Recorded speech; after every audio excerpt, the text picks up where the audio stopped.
Hey guys, BJ back with an update of the meta snapshot for Warhammer 40k Warpforge. As you probably know by now, we look at the meta in terms of three tiers. So what we're going to do is break that down today. We're going to look at the kind of decks that you've seen played at the top of the ladder, basically. What are you more likely to come across? What's got the best sort of win rates, etc. If it's not on here, it doesn't mean another warlord can't do well, but pretty much everything else is tier 4. So without further ado, let's dive in. Alright, so in tier 3 I think at the minute, we have just completed the season. And it's kind of interesting, we've got some stats through from EG. They are a little bit, skewed because the stats, for the monthly stats covered, like, they included the previous patch that didn't go live till like midway through January. And obviously then we had a new release as well. So hopefully this will just disentangle a little bit of that as well. So in tier 3 I have got Erica and Junith. Now obviously in the last meta both of these warlords were like S tier, tier 1, S tier, and they have fallen from grace quite considerably, but they are by no means unplayable. They are still okay warlords. You can do some pretty okay decks. They've still got some very powerful cards. Even things like the Rhino, which was so busted and broken, as we all know, last season, whilst it's no longer in that state, it's still a good card, still a decent card. It's like where it probably should be. But they definitely can't compete anymore with the top decks. And things like the introduction of Zanari does act as a bit of a hard counter to Junith's Warlord power, particularly in the early game. So there's not much to choose between them, and that's kind of why I've got them here at tier 3 in the same spot. That you could take Junith or Erica. Personally, think Erica might be slightly better now, but it's very slight. The win rates will come out very similar. Similarly, we also have Anvia and Zephyrblade, and again, if you look at the data from EG, these two are both coming out at a very, very similar win rate, very, very close. There's a hair between them, really. So yeah, I think they're both really solid tier 3 choices at the minute. They're not the best Eldar pick, but they are strong, and both these warlords have been strong for quite some time now. Now, interestingly, the ultramarines, which did get a few buffs this season, it does seem to have pushed them into contention. Previously, I've had quite a few meta reports now where we've not had any ultramarines at all represented on the meta report. And now actually I think again these two are very, very even between Titus and Varro. Titus is more of a kind of gym boss play style, whereas Varro allows you to kind of build a deck and be more consistent with it. Like if you only have 5, 6, 7 stratagems, for example, you're likely to draw those with Varro's ability.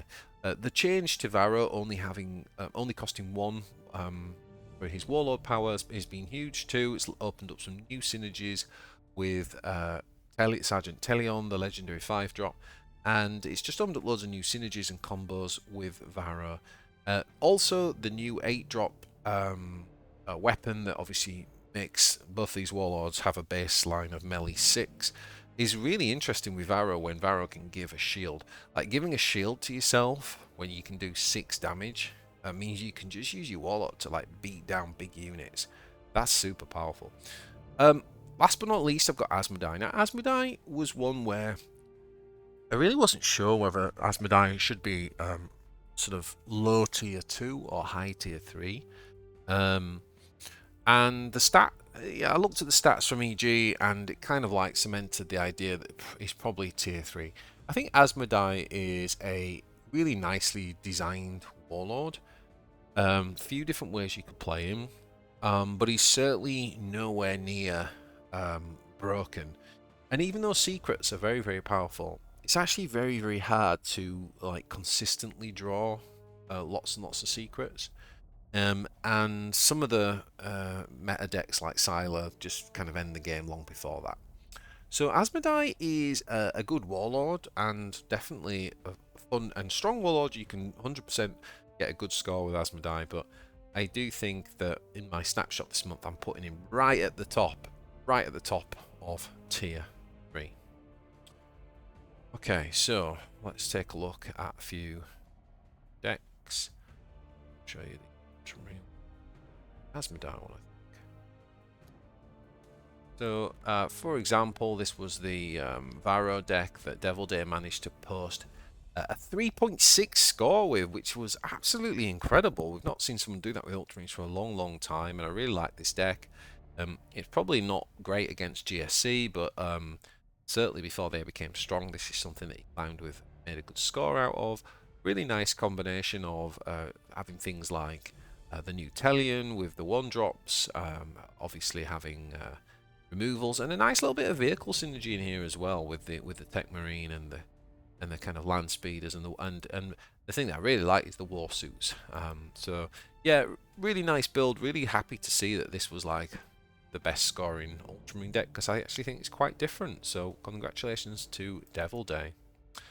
And then the Asmodai. I've talked a lot on my channel about Asmodai, haven't I? I think the one that I should be showing really is this, which is the Raven Wing. It's just a fairly consistent Asmodai type of build. I feel like with this kind of deck, you've got a shot against anything. Like you've got a chance to beat anything with it. Obviously, you're always going to have a degree of depending on what happens with secrets and things like that. But this has got a pretty decent curve, and it's got really good removal tools and flankers at pretty much every part of the curve as well. So yeah, this is a really strong Asmodai deck.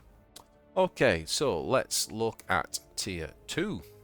In tier 2 we have the brand new warlord, which is Zenari, and Zenari's not been out long, or she's not been out long with the full card set. So this is like I'm putting her here, but this could easily change. Like, I could see her ending up being tier 1 if people manage to find like the best build. But I think in terms of like looking at the initial stats, I think that Zenari is probably around tier 2. Super strong warlord. I've talked about it in other videos, but just having the ability to just remove things without being hit back is super powerful. And then obviously putting in the sabotage card as well, which your opponent then has to spend energy to get rid of. Whew, that is a heck of a tempo swing. So really discouraging like lots of little aggro go wide units, this warlord. Very interesting ability, and immediately into tier 2 at least. Could be higher. The big surprise, one of the big surprises for me in this snapshot was Envar. When I was looking at the Tau, two things. One, I didn't know that Envar was going to be the best, and Envar was the best performer this season. And the second thing was I wasn't expecting the win rate and the scores to be as high as they were. And actually, for one of the first seasons in a long time, Envar was pretty much outperforming most of the Eldars. So that was really interesting to see. And I have actually got an Envar deck to show you, which I think was third on the leaderboard. So yeah, we'll get into that. Azrael was obviously in the tier 1 last season and did receive 3 nerfs to the deck. I do think that they were significant enough. They were probably pretty good nerfs overall. Wish Lazarus didn't lose his health as a legendary card, but certainly the Terminator, the 4E Terminator losing health has just made it more reasonable. You know, it's probably where it should be. The big thing though for me was actually the 6E Strike Master. I actually loved that card, but it's been nerfed massively because not buffing the Warlord permanently, that's a huge change. And but Azrael still can do its thing. He can still decide what he wants every turn, and therefore you can get a really good curve. And things like the 9E Deathwing Knight is still absolutely game-ending. So Azrael's still powerful. Not tier 1 anymore, I don't think. Not quite as strong as it was, but it's pushing it. It's very high tier 2. And along with high tier 2, when we're talking high tier 2, I think Abaddon and James are there too. Like, I could see an argument for any of these 3 being in tier 1. But when I look at the tier 1 decks, I do think that they are perhaps just a slight notch below, not massively far behind, but Abaddon's very good. Abaddon plays similar to Sylar, just doesn't get the extra dark pack, the 3 dark pack that Sylar gets, but does have extra health. And Abaddon is still an absolute powerhouse. I think someone posted a 4K score with Abaddon last season, so it's It's so good. And Jane Zar's very good. Jane Zar's a very good counter to a lot of the meta decks. She's good against Gordrang, good at kind of stunning, you know, any of the Chaos Lords when we're thinking about playing Drakenham. Good against Swarmlord. So Jane Zar's just a really nice anti-gym boss um, warlord with the stun mechanic. So Jane Zar's very on the border of, like, again, she could easily be bottom of tier 1, but I put her in the very, very top of tier 2.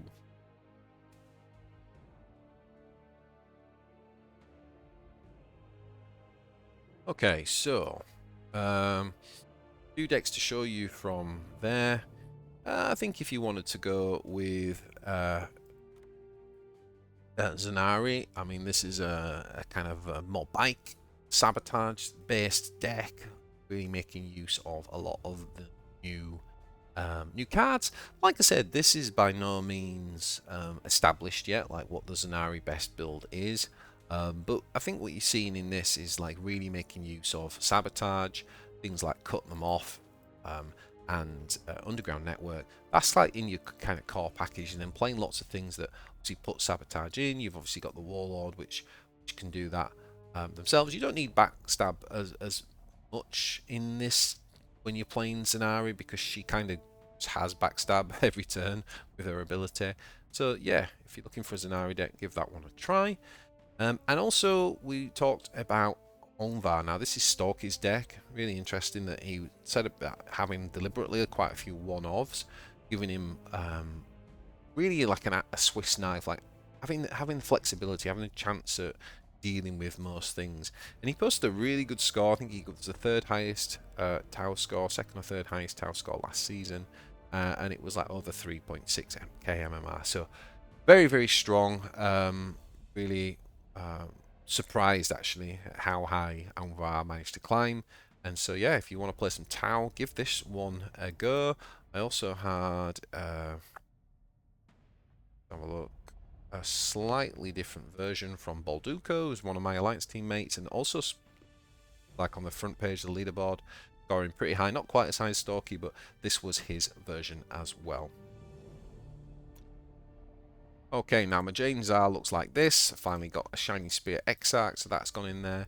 I think you could play around with that. Like, I actually dropped the new Legendary Stone card just because I feel like it's a little bit slow, but you could obviously play that if you want a little bit more late game and drop the Shiny Spear Exarch. But something like this is becoming kind of pretty standard now with Jane Zar. Alrighty, so let's take a look at Tier 1. So the biggest surprise for me was Swarmlord's still there. Looking at the data that we get from EG, I can't believe like how good Swarmlord is still doing. Like it surprises me. Like every season where I think, oh, maybe it's dropped to tier 2, or I hear these stories from individuals saying, oh, it's not as good anymore, and then it just obviously is, because it was the second highest scoring warlord in both the legendary rank and the second highest scoring warlord in the overall warlord rank. So there's just no denying Swarmlord is still an absolute beast, and we're going to look at a deck to kind of figure out why. Gordrang surprised me a little bit as well, but it was one of my warlords that I ran last season, and I realised how good Gordrang was into the meta. Had very good competitive matchups against Sylar and Safa and all the rest of it. Obviously a bit weak to Jane Zar with the stun, but anyone who's thinking about going late game can beat down. Really good against Zanari as well, Gordrang, because Zanari wants troops to kill, and War Boss Gordrang just basically doesn't, just gym bosses him down or her down. And so very, very powerful, was able to get a very high score with very few games. So Gordrang's win rate was very high last season. There we go. Now Safa is up there, and if you only look at the data that EG provided, you could argue that Safa should be tier 2, but that data does not tell the full story because when we think about last season, most people weren't playing Safa with the new cards until the last few days. So if we're talking about a meta snapshot right now, like where we are now, rather than a picture of the last 35 days or whatever, Safa is tier 1. Safa can do many things. Its ability is very flexible, leads to very consistent strategies. Like you can build a deck like mine, which was the Nexus combo deck, which I played, or something like Targul that runs a more traditional sort of late game sabotage deck. And Safa just allows you to do either of those, and you can also do vehicle uprising decks now with the new cards and stuff, and it's just good either way. The old combo still works as well. And because Sabotage is very powerful, and the combo version, I think both of those decks are S tier. Well, they're tier 1, very, very strong decks. Last but not least, I've got Silent. It's the only one I've actually given S tier to this season, just because when I looked at the win rates, both that EG posted, and also I kept track of my own win-loss ratios last season, and Silent was like 68% on the Legend rank, which is very, very high for the overall score. And on my personal one, I got an 88% win rate with Sylar. So this deck is very powerful now. It's so good. Getting the automatic Abaddon's Chosen every game is super powerful, because it means that if you play Venom Crawler on 6, you get to play that for free with the Venom Crawler. That's often just GG playing that combo, to be honest.